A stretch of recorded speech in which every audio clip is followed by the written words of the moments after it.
10h, bienvenue dans le Flash Info de RTI 1. Bonjour à tous. 2 suspects abattus après une prise d'otage ce matin dans une église de Rouen en France. Le prêtre, 2 religieuses et plusieurs autres personnes ont été retenues.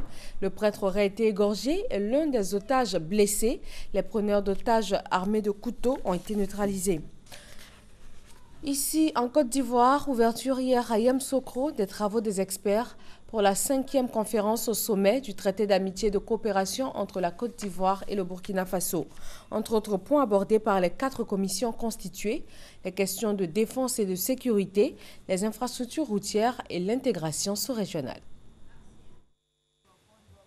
Le 5e sommet du traité d'amitié et de coopération entre la Côte d'Ivoire et le Burkina Faso a débuté ce lundi avec la rencontre des experts des 2 pays. Pendant 2 jours, ils vont plancher sur plusieurs questions. Des questions relatives aux infrastructures routières et ferroviaires liant les 2 pays, à la fluidité routière, à la libre circulation des personnes et des biens, à la mise en place d'une société de pipeline sur le tronçon Bouaké-Ferké, Ferké-Ouagadougou.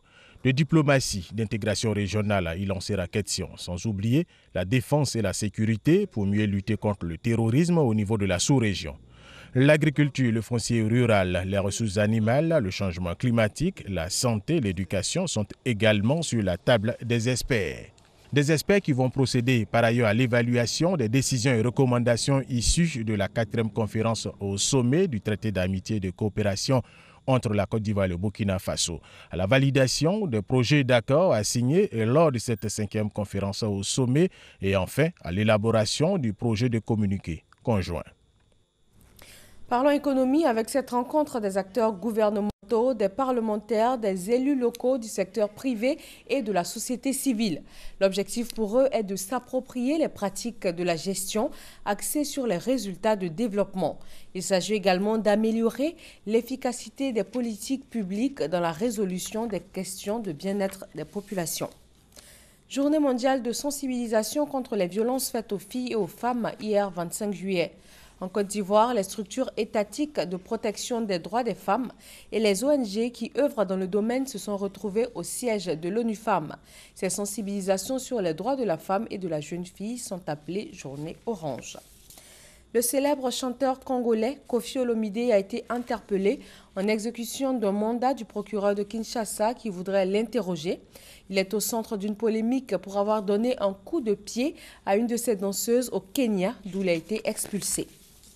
La Ligue arabe a achevé hier lundi à Nouakchott son sommet consacré aux crises et à la sécurité dans le monde arabe. Prévu sur 2 jours, ce sommet a finalement été condensé en un seul et n'a vu siéger que 6 chefs d'État, en plus de leur homologue mauritanien. L'Arabie saoudite et l'Égypte s'étant désistés.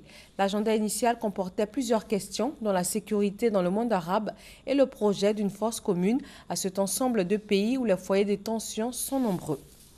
En Turquie, après le coup d'État manqué du 15 juillet dernier et avec l'instauration de l'état d'urgence, les purges et les arrestations, les minorités kurdes et alévites s'inquiètent d'être les victimes collatérales de cette reprise en main du président Recep Tayyip Erdogan. Ces minorités craignent que le coup d'État manqué et l'état d'urgence servent de prétexte à une répression accrue des forces de sécurité et des autorités à leur égard. La convention démocrate s'est ouverte lundi à Philadelphie sur fond de tension après la publication de milliers de courriels prouvant la préférence du parti pour Hillary Clinton et le sabotage de la campagne de Bernie Sanders. Michelle Obama et Bernie Sanders ont apporté leur soutien à la candidate démocrate. Au Japon, un homme s'est introduit vers 2 heures du matin hier dans un centre de suivi de personnes handicapées. Il a tué 19 personnes selon le bilan officiel et fait 25 blessés dont 13 seraient dans un état critique. Certaines de ces victimes auraient été attachées.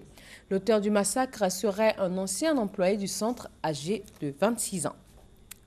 Voilà pour ce Flash Info. Je vous retrouve à 13 h pour le journal, toujours sur RTI 1.